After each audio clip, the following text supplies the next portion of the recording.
Hello everyone, আসসালামু আলাইকুম। আপনাদের সাথে আছি আমি আতাউল্লাহ খান হৃদয় এবং আমার মেয়ে আমাতুল্লাহ ইসলাম এবং আমার ওয়াইফ জান্নাত ইসলাম। তো আজকে চলে আসলাম ঢাকার রমনা পার্কে। খোলামেলা পার্কে আসলাম অনেক দিন পরে ঘোরার জন্য।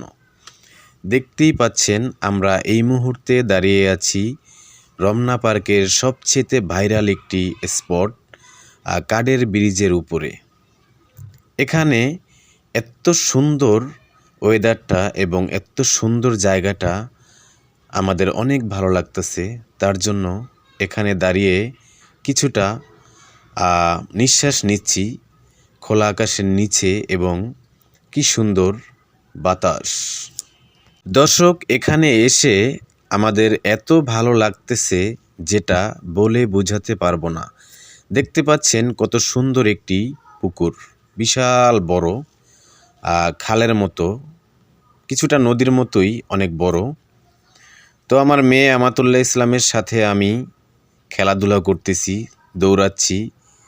আমার মেয়ে অনেক খুশি এখানে এসে, কারণ এত সুন্দর একটি পার্ক। এই রমনা পার্কে ঢুকতে কোনো টিকিট লাগবে না, কোনো টাকা পয়সা লাগবে না। এটা হচ্ছে সরকারি পার্ক। এই রমনা পার্ক এতই সুন্দর, এত ভালো, যেটা আসলে না দেখলে বুঝবেন না এবং না আসলে বুঝতে পারবেন না কত ভালো লাগে এখানে আসলে। তো আমার মেয়ে আমাতুল্লাহ ইসলামের সাথে আমি মজা করতেছি, এনজয় করতেছি, দেখাচ্ছি তাকে। পুকুরের মাঝখানে দেখতে পাচ্ছেন অনেক নৌকা এবং স্পিরিট বোট ছেড়ে দিছে।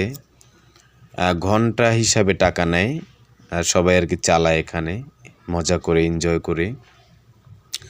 তো এখানে খেলাধুলা করার জন্য ছোট্ট একটি পার্ক রয়েছে, এটাও বিনামূল্যে, কোনো টিকিট লাগে না।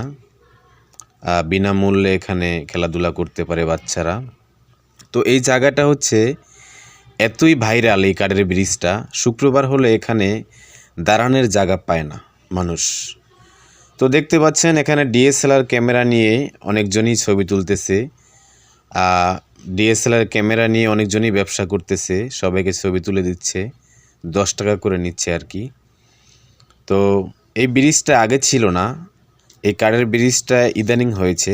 আগে এখানে শুধু নদীটাই ছিল।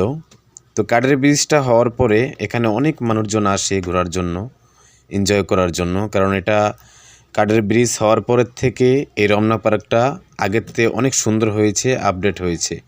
তার জন্য এই জায়গাটাই সবাই আসে ছবি তোলার জন্য, ঘোরার জন্য। তো আমরাও চলে আসলাম। দর্শক, ভিডিওটা এই পর্যন্তই, দেখা হবে আগামী কোনো ভিডিওতে। আল্লাহ হাফেজ।